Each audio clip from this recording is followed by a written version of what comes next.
प्रभुं प्राणनाथं विभुं विश्वनाथं जगन्नाथनाथं सदानन्दभाजं भवद्भव्यभूतेश्वरं भूतनाथं शिवं शङ्करं शम्भुमीशानमीडे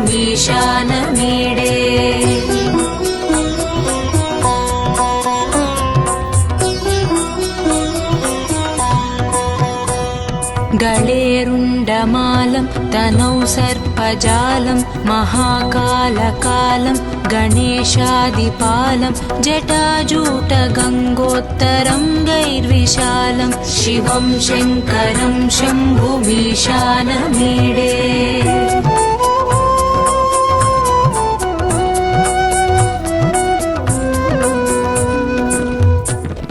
मुदामाकरं मण्डनं मण्डयन्तं महामण्डलं भस्मभूषाधरं तम् अनादिं ह्यपारं महामोहमारं शिवं शङ्करं शम्भुमीशानमीडे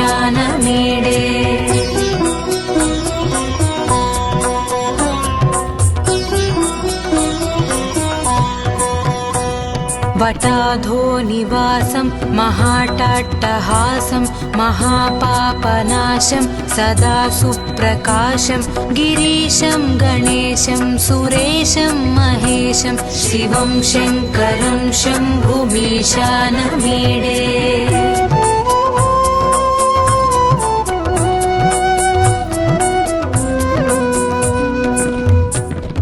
गिरीन्द्रात्मजा सङ्गृहीतार्धदेहं गिरौ संस्थितं सर्वदापन्नगेहं परब्रह्म ब्रह्मादिभिर्वन्द्यमानं शिवं शङ्करं शम्भुमीशानमीडे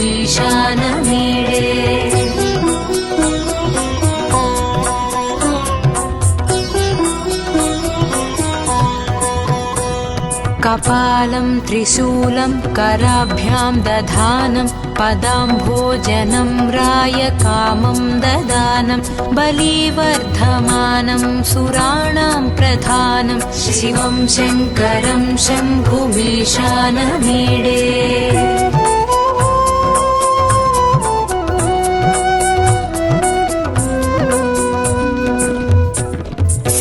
शरच्चन्द्रगात्रं गणानन्दपात्रं त्रिनेत्रं पवित्रं धनेशस्य मित्रम् अपर्णाकळत्रं सदा सच्चरित्रं शिवं शङ्करं शम्भुमीशानमीडे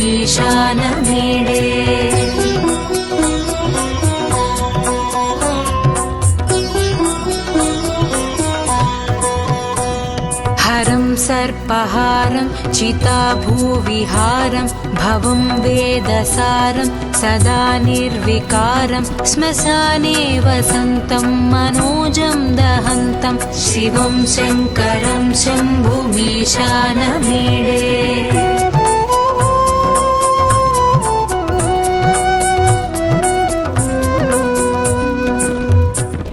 स्वयं यः प्रभाते नरः शूलपाणे पठेत् स्तोत्ररत्नं द्विह प्राप्य रत्नं सुपुत्रं सुधान्यं सुमित्रं कळत्रं विचित्रैः समाराध्य मोक्षं प्रयाति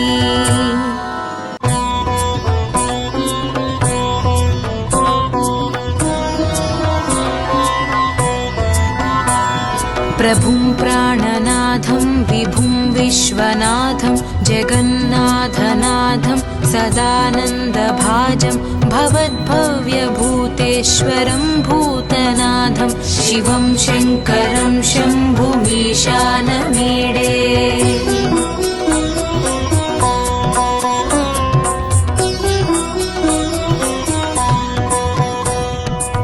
गळेरुण्डमालं तनौ सर्पजालं महाकालकालं गणेशादिपालं जटाजूटगङ्गोत्तरं गैर्विशालं शिवं शङ्करं शम्भुमीशानमीडे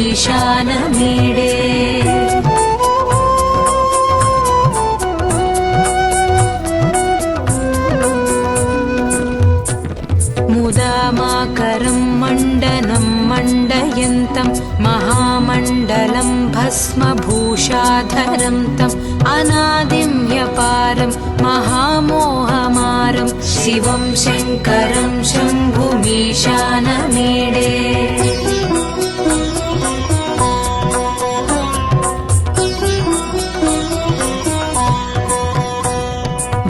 वटाधोनिवासं महाटाट्टहासं महापापनाशं सदा सुप्रकाशं गिरीशं गणेशं सुरेशं महेशं शिवं शङ्करं शम्भुमीशानमीडे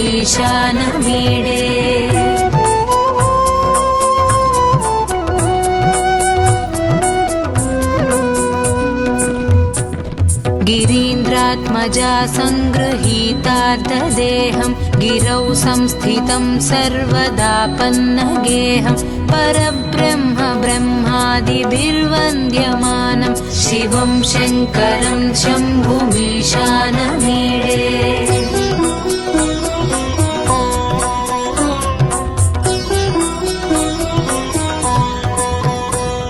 कपालं त्रिशूलं कराभ्यां दधानं पदाम्भोजनं रायकामं ददानं बलिवर्धमानं सुराणां प्रधानं शिवं शङ्करं शम्भुमीशानमीडे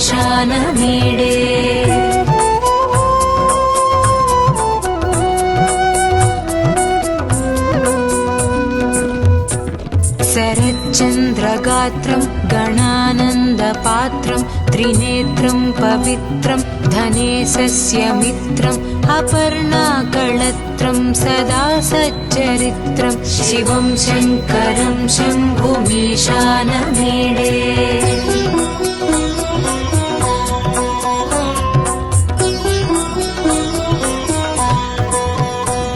हरं सर्पहारं चिताभूविहारं भवं वेदसारं सदा निर्विकारं श्मशाने वसन्तं मनोजं दहन्तं शिवं शङ्करं शम्भुमीशानमीडे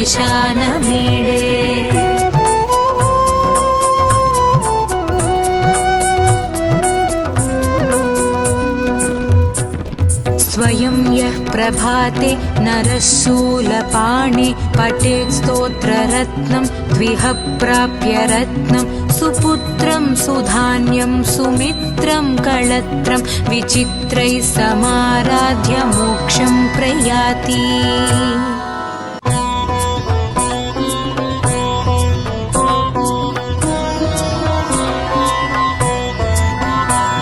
प्रभुं प्राणनाथं विभुं विश्वनाथं जगन्नाथनाथं सदानन्दभाजं भवद्भव्यभूतेश्वरं भूतनाथं शिवं शङ्करं शम्भुमीशानमीडे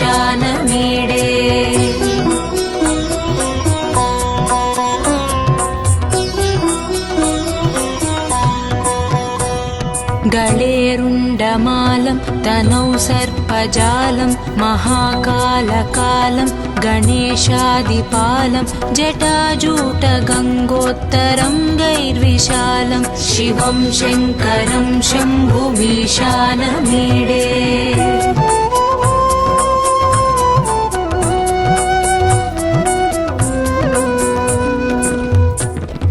मुदामाकरं मण्डनं मण्डयन्तं महामण्डलं भस्मभूषाधरं तम् अनादिं ह्यपारं महामोहमारं शिवं शङ्करं शम्भुमीशानमीडे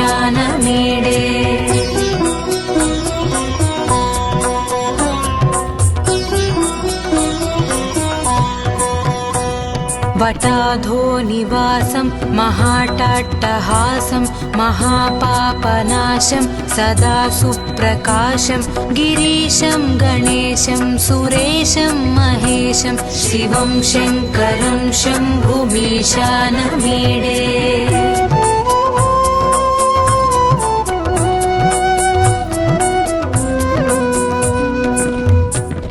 गिरीन्द्रात्मजा सङ्गृहीतार्धदेहं गिरौ संस्थितं सर्वदा पन्नगेहं परब्रह्म ब्रह्मादिभिर्वन्द्यमानं शिवं शङ्करं शम्भुमीशानमीडे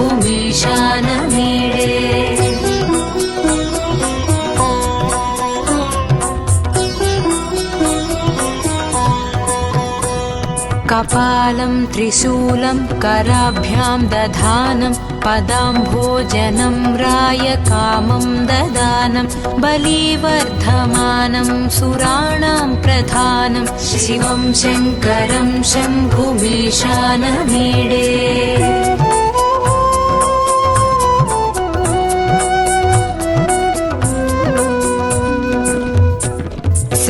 शरच्चन्द्रगात्रं गणानन्दपात्रं त्रिनेत्रं पवित्रं धनेशस्य मित्रम् अपर्णाकळत्रं सदा सच्चरित्रं शिवं शङ्करं शम्भुमीशानमीडे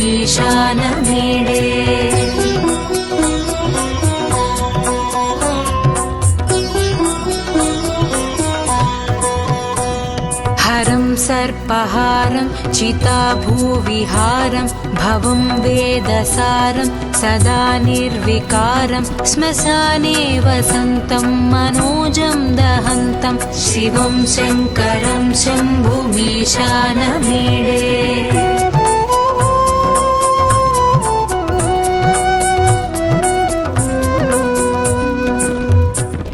स्वयं यः प्रभाते नरः शूलपाणे पठेत् स्तोत्ररत्नं द्विह प्राप्य रत्नं सुपुत्रं सुधान्यं सुमित्रं कळत्रं विचित्रैः समाराध्य मोक्षं प्रयाति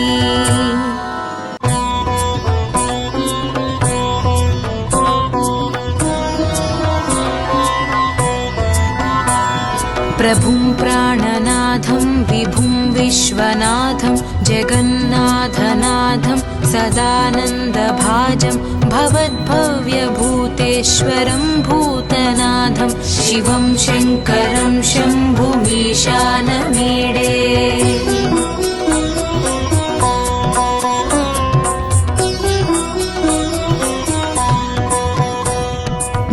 गळेरुण्डमालं तनौ सर्पजालं महाकालकालं गणेशादिपालं जटाजूटगङ्गोत्तरं गैर्विशालं शिवं शङ्करं शम्भुमीशानमीडे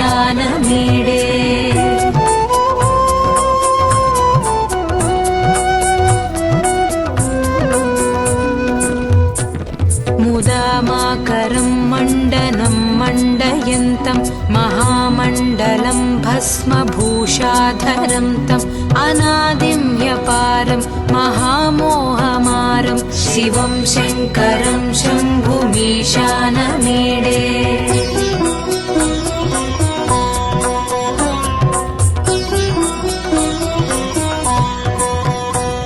वटाधो निवासं महाटाट्टहासं महापापनाशं सदा सुप्रकाशं गिरीशं गणेशं सुरेशं महेशं शिवं शङ्करं शम्भुमीशानमीडे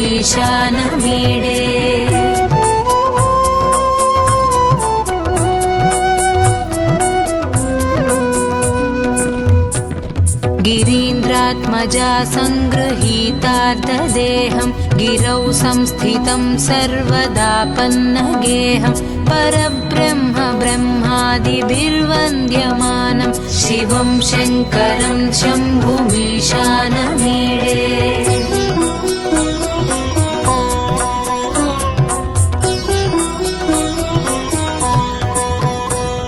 कपालं त्रिशूलं कराभ्यां दधानं पदाम्भोजनं रायकामं ददानं बलिवर्धमानं सुराणां प्रधानं शिवं शङ्करं शम्भुमीशानमीडे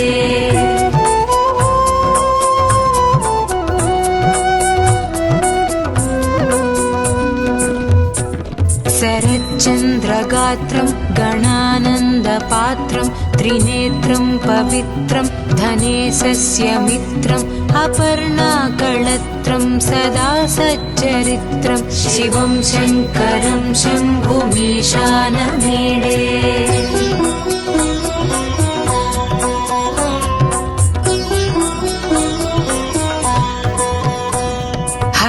सर्पहारं चिताभूविहारं भवं वेदसारं सदा निर्विकारं श्मशाने वसन्तं मनोजं दहन्तं शिवं शङ्करं शम्भुमीशानमीडे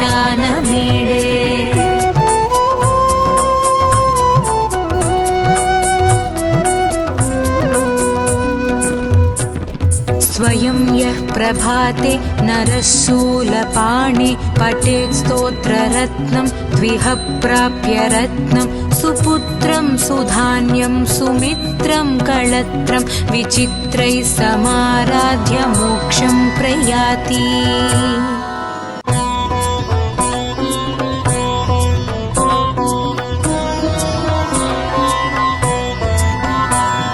प्रभुं प्राणनाथं विभुं विश्वनाथं जगन्नाथनाथं सदानन्दभाजं भवद्भव्यभूतेश्वरं भूतनाथं शिवं शङ्करं शम्भुमीशानमीडे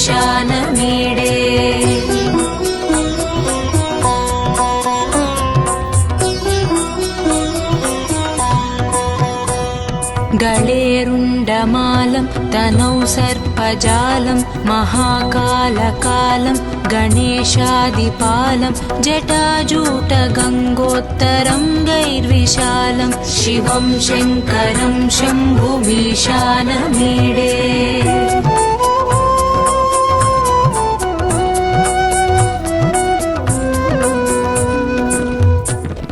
मुदामाकरं मण्डनं मण्डयन्तं महामण्डलं भस्मभूषाधरं तम् अनादिं ह्यपारं महामोहमारं शिवं शङ्करं शम्भुमीशानमीडे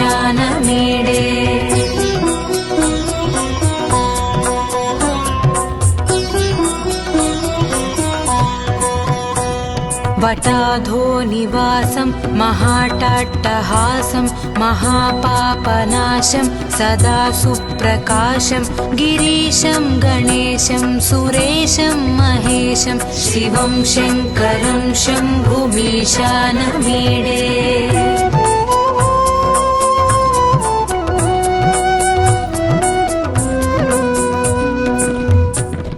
गिरीन्द्रात्मजा सङ्गृहीतार्धदेहं गिरौ संस्थितं सर्वदापन्नगेहं परब्रह्म ब्रह्मादिभिर्वन्द्यमानं शिवं शङ्करं शम्भुमीशानमीडे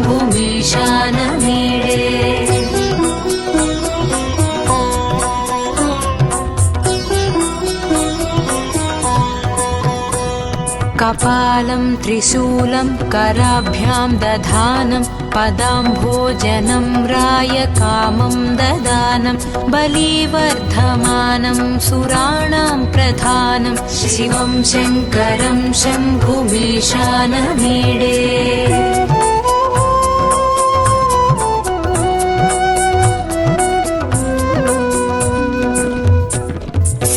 शरच्चन्द्रगात्रं गणानन्दपात्रं त्रिनेत्रं पवित्रं धनेशस्य मित्रम् अपर्णाकळत्रं सदा सच्चरित्रं शिवं शङ्करं शम्भुमीशानमीडे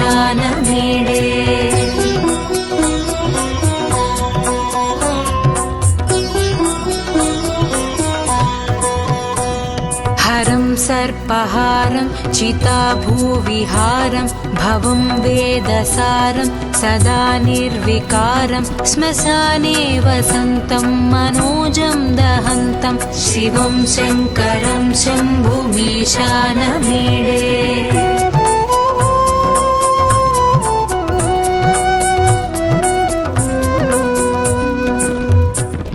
स्वयं यः प्रभाते नरः शूलपाणे पठेत् स्तोत्ररत्नं द्विह प्राप्य रत्नं सुपुत्रं सुधान्यं सुमित्रं कळत्रं विचित्रैः समाराध्य मोक्षं प्रयाति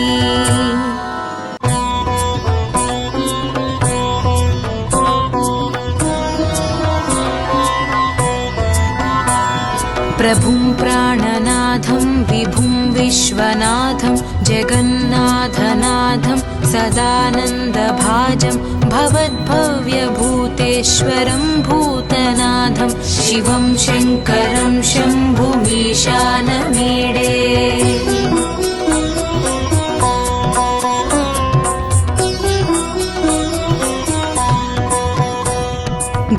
गळेरुण्डमालं तनौ सर्पजालं महाकालकालं गणेशादिपालं जटाजूटगङ्गोत्तरं गैर्विशालं शिवं शङ्करं शम्भुमीशानमीडे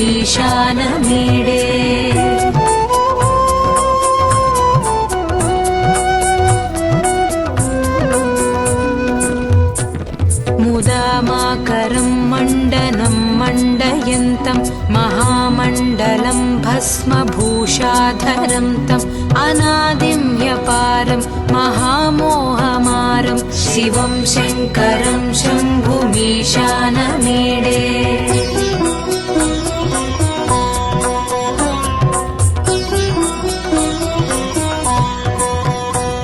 वटाधो निवासं महाटाट्टहासं महापापनाशं सदा सुप्रकाशं गिरीशं गणेशं सुरेशं महेशं शिवं शङ्करं शम्भुमीशानमीडे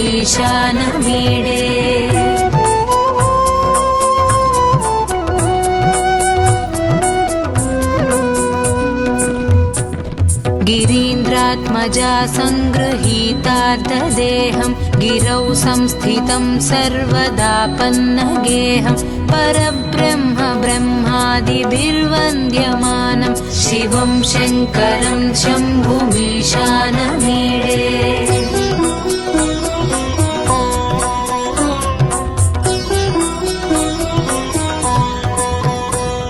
कपालं त्रिशूलं कराभ्यां दधानं पदाम्भोजनं रायकामं ददानं बलिवर्धमानं सुराणां प्रधानं शिवं शङ्करं शम्भुमीशानमीडे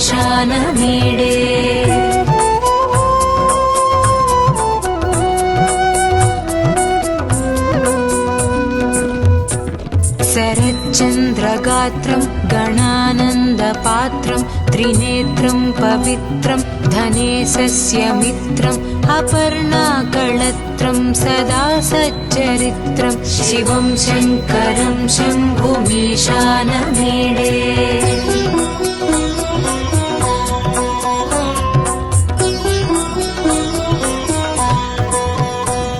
हरं सर्पहारं चिताभूविहारं भवं वेदसारं सदा निर्विकारं श्मशाने वसन्तं मनोजं दहन्तं शिवं शङ्करं शम्भुमीशानमीडे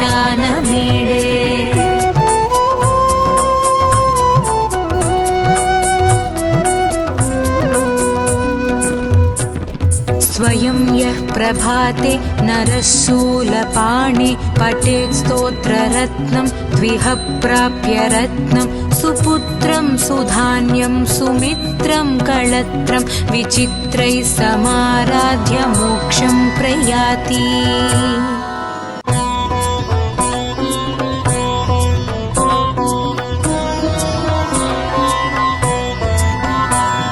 प्रभुं प्राणनाथं विभुं विश्वनाथं जगन्नाथनाथं सदानन्दभाजं भवद्भव्यभूतेश्वरं भूतनाथं शिवं शङ्करं शम्भुमीशानमीडे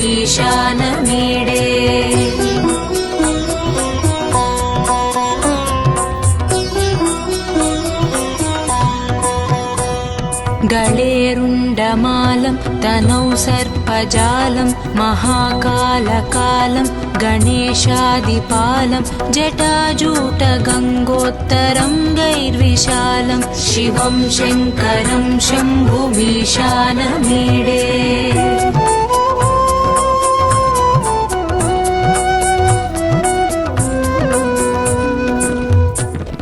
मुदामाकरं मण्डनं मण्डयन्तं महामण्डलं भस्मभूषाधरं तम् अनादिं ह्यपारं महामोहमारं शिवं शङ्करं शम्भुमीशानमीडे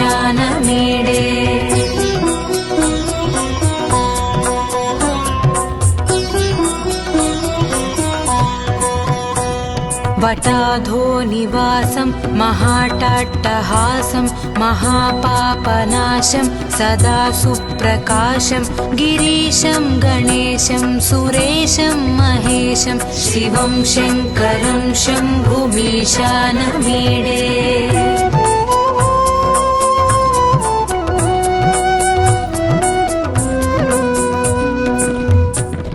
गिरीन्द्रात्मजा सङ्गृहीतार्धदेहं गिरौ संस्थितं सर्वदापन्नगेहं परब्रह्म ब्रह्मादिभिर्वन्द्यमानं शिवं शङ्करं शम्भुमीशानमीडे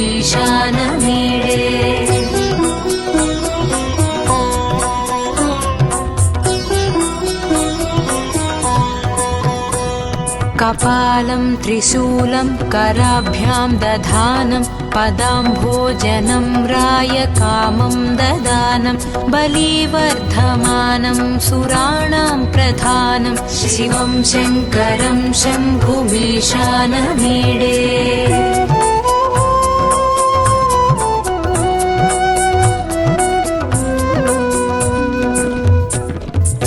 शरच्चन्द्रगात्रं गणानन्दपात्रं त्रिनेत्रं पवित्रं धनेशस्य मित्रम् अपर्णाकळत्रं सदा सच्चरित्रं शिवं शङ्करं शम्भुमीशानमीडे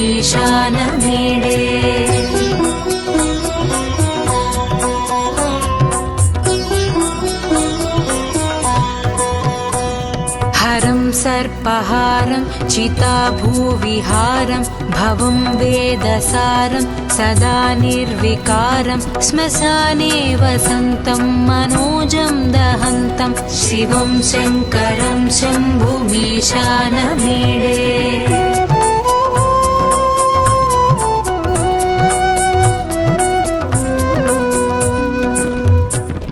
स्वयं यः प्रभाते नरः शूलपाणे पठेत् स्तोत्ररत्नं द्विह प्राप्य रत्नं सुपुत्रं सुधान्यं सुमित्रं कळत्रं विचित्रैः समाराध्य मोक्षं प्रयाति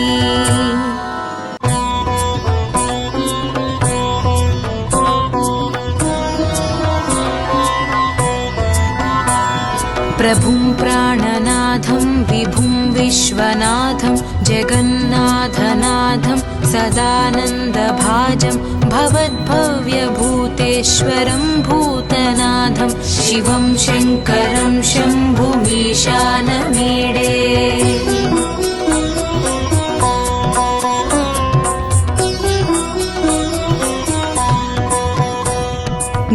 गळेरुण्डमालं तनौ सर्पजालं महाकालकालं गणेशादिपालं जटाजूटगङ्गोत्तरं गैर्विशालं शिवं शङ्करं शम्भुमीशानमीडे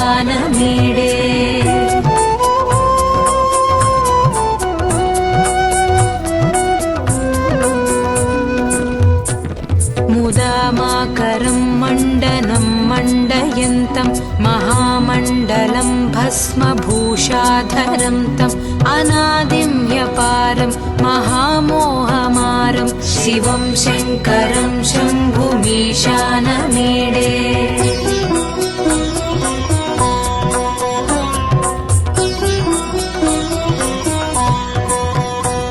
वटाधो निवासं महाटाट्टहासं महापापनाशं सदा सुप्रकाशं गिरीशं गणेशं सुरेशं महेशं शिवं शङ्करं शम्भुमीशानमीडे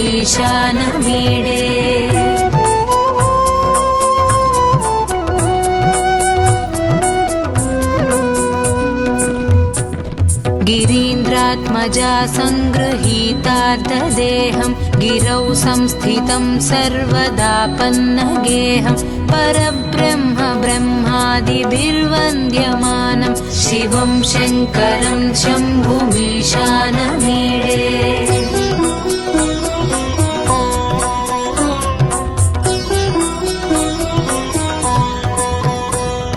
कपालं त्रिशूलं कराभ्यां दधानं पदाम्भोजनं रायकामं ददानं बलिवर्धमानं सुराणां प्रधानं शिवं शङ्करं शम्भुमीशानमीडे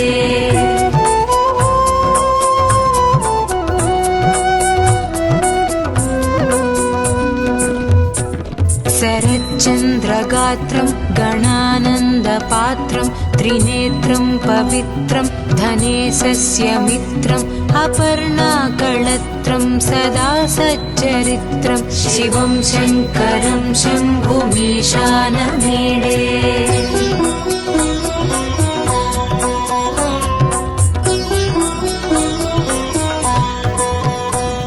हरं सर्पहारं चिताभूविहारं भवं वेदसारं सदा निर्विकारं श्मशाने वसन्तं मनोजं दहन्तं शिवं शङ्करं शम्भुमीशानमीडे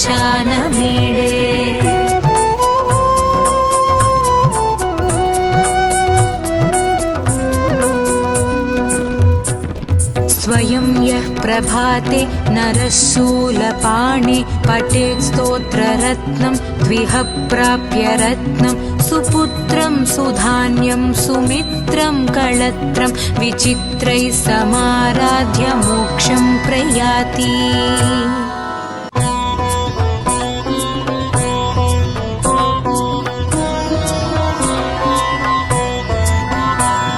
प्रभुं प्राणनाथं विभुं विश्वनाथं जगन्नाथनाथं सदानन्दभाजं भवद्भव्यभूतेश्वरं भूतनाथं शिवं शङ्करं शम्भुमीशानमीडे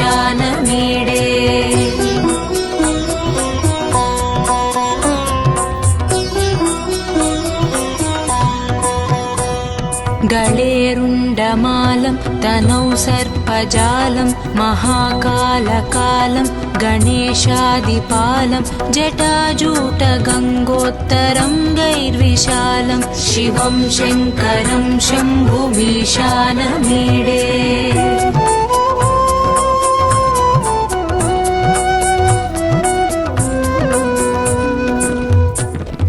मुदामाकरं मण्डनं मण्डयन्तं महामण्डलं भस्मभूषाधरं तम् अनादिं ह्यपारं महामोहमारं शिवं शङ्करं शम्भुमीशानमीडे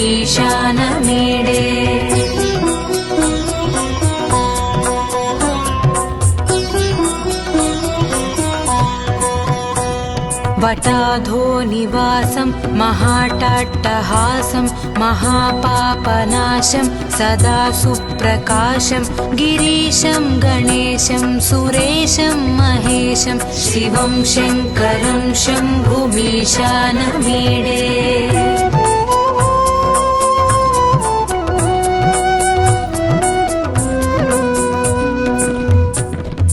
गिरीन्द्रात्मजा सङ्गृहीतार्धदेहं गिरौ संस्थितं सर्वदापन्नगेहं परब्रह्म ब्रह्मादिभिर्वन्द्यमानं शिवं शङ्करं शम्भुमीशानमीडे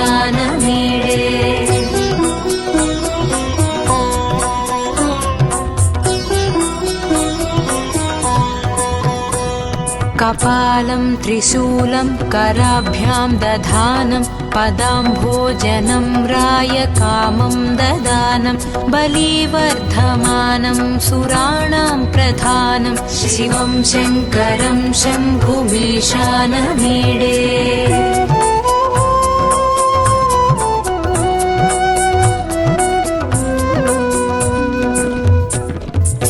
शरच्चन्द्रगात्रं गणानन्दपात्रं त्रिनेत्रं पवित्रं धनेशस्य मित्रम् अपर्णाकळत्रं सदा सच्चरित्रं शिवं शङ्करं शम्भुमीशानमीडे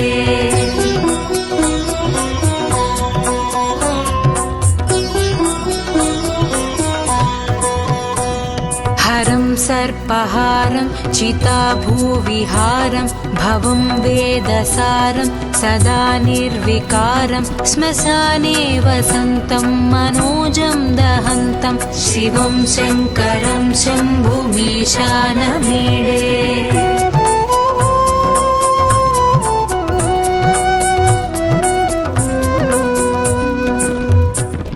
स्वयं यः प्रभाते नरः शूलपाणे पठेत् स्तोत्ररत्नं द्विह प्राप्य रत्नं सुपुत्रं सुधान्यं सुमित्रं कळत्रं विचित्रैः समाराध्य मोक्षं प्रयाति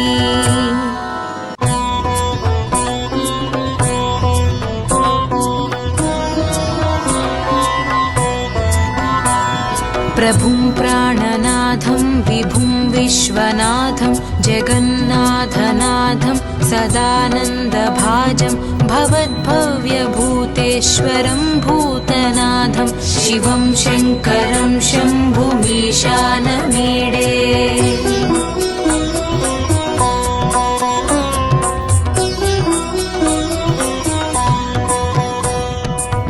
गळेरुण्डमालं तनौ सर्पजालं महाकालकालं गणेशादिपालं जटाजूटगङ्गोत्तरं गैर्विशालं शिवं शङ्करं शम्भुमीशानमीडे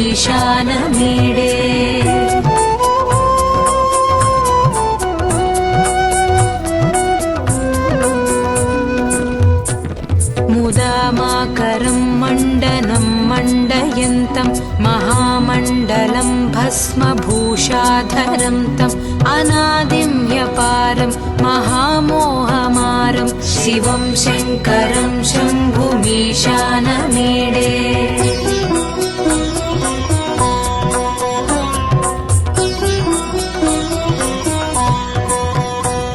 वटाधो निवासं महाटाट्टहासं महापापनाशं सदा सुप्रकाशं गिरीशं गणेशं सुरेशं महेशं शिवं शङ्करं शम्भुमीशानमीडे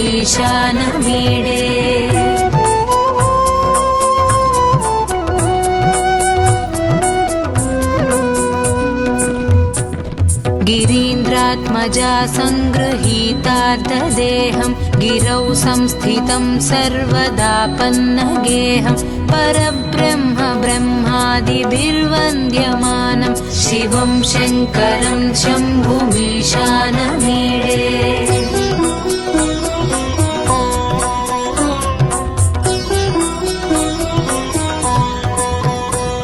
कपालं त्रिशूलं कराभ्यां दधानं पदाम्भोजनं रायकामं ददानं बलिवर्धमानं सुराणां प्रधानं शिवं शङ्करं शम्भुमीशानमीडे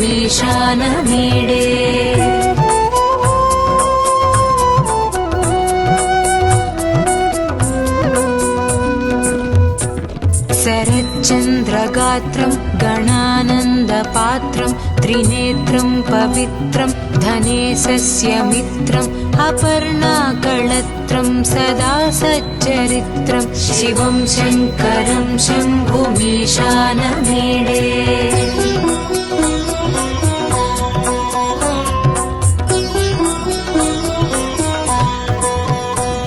हरं सर्पहारं चिताभूविहारं भवं वेदसारं सदा निर्विकारं श्मशाने वसन्तं मनोजं दहन्तं शिवं शङ्करं शम्भुमीशानमीडे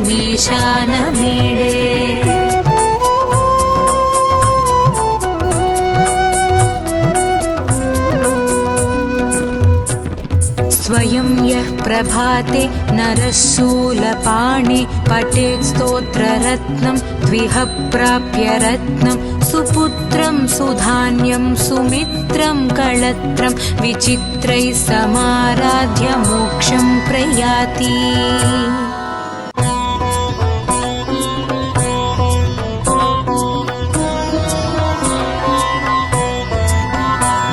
प्रभुं प्राणनाथं विभुं विश्वनाथं जगन्नाथनाथं सदानन्दभाजं भवद्भव्यभूतेश्वरं भूतनाथं शिवं शङ्करं शम्भुमीशानमीडे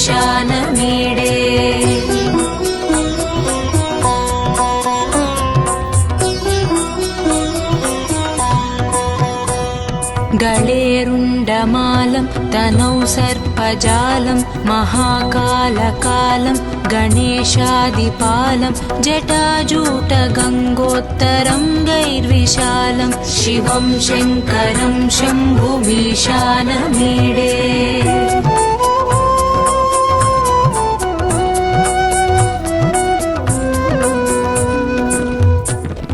मुदामाकरं मण्डनं मण्डयन्तं महामण्डलं भस्मभूषाधरं तम् अनादिं ह्यपारं महामोहमारं शिवं शङ्करं शम्भुमीशानमीडे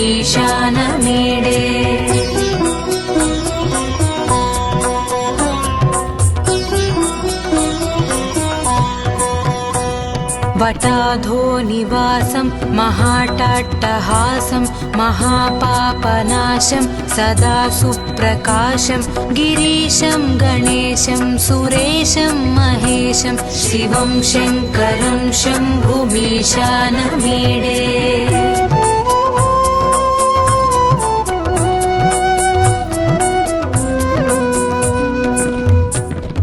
गिरीन्द्रात्मजा सङ्गृहीतार्धदेहं गिरौ संस्थितं सर्वदापन्नगेहं परब्रह्म ब्रह्मादिभिर्वन्द्यमानं शिवं शङ्करं शम्भुमीशानमीडे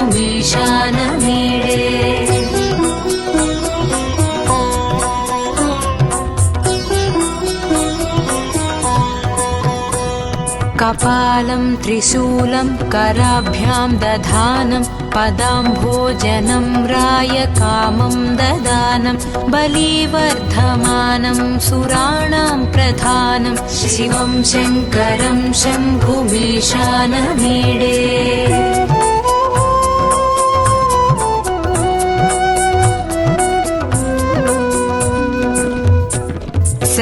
शरच्चन्द्रगात्रं गणानन्दपात्रं त्रिनेत्रं पवित्रं धनेशस्य मित्रम् अपर्णाकळत्रं सदा सच्चरित्रं शिवं शङ्करं शम्भुमीशानमीडे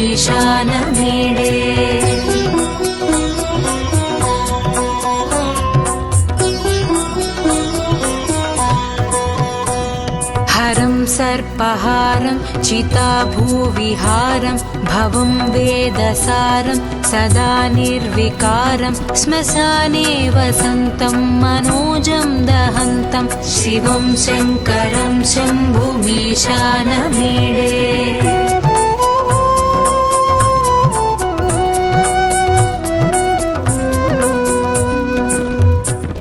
स्वयं यः प्रभाते नरः शूलपाणे पठेत् स्तोत्ररत्नं द्विह प्राप्य रत्नं सुपुत्रं सुधान्यं सुमित्रं कळत्रं विचित्रैः समाराध्य मोक्षं प्रयाति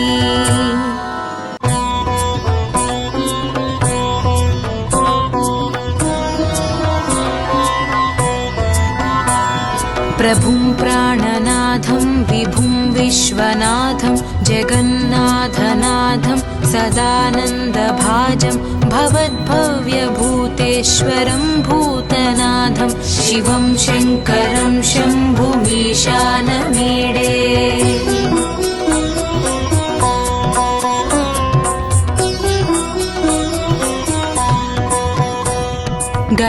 गळेरुण्डमालं तनौ सर्पजालं महाकालकालं गणेशादिपालं जटाजूटगङ्गोत्तरं गैर्विशालं शिवं शङ्करं शम्भुमीशानमीडे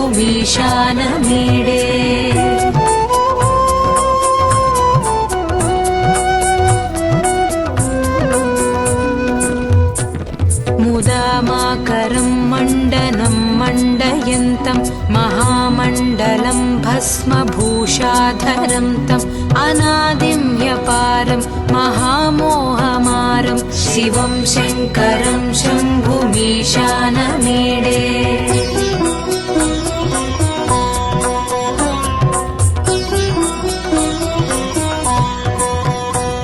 वटाधो निवासं महाटाट्टहासं महापापनाशं सदा सुप्रकाशं गिरीशं गणेशं सुरेशं महेशं शिवं शङ्करं शम्भुमीशानमीडे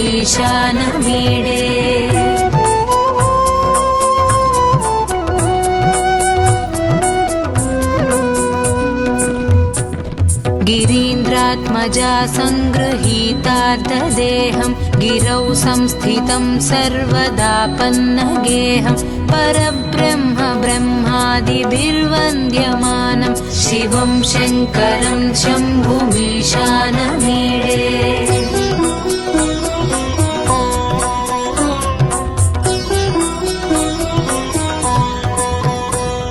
कपालं त्रिशूलं कराभ्यां दधानं पदाम्भोजनं रायकामं ददानं बलिवर्धमानं सुराणां प्रधानं शिवं शङ्करं शम्भुमीशानमीडे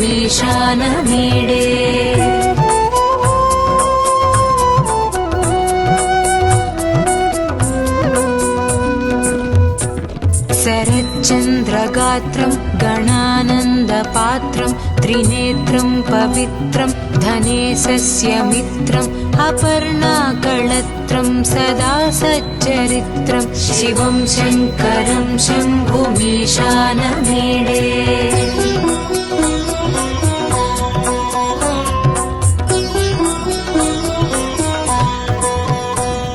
हरं सर्पहारं चिताभूविहारं भवं वेदसारं सदा निर्विकारं श्मशाने वसन्तं मनोजं दहन्तं शिवं शङ्करं शम्भुमीशानमीडे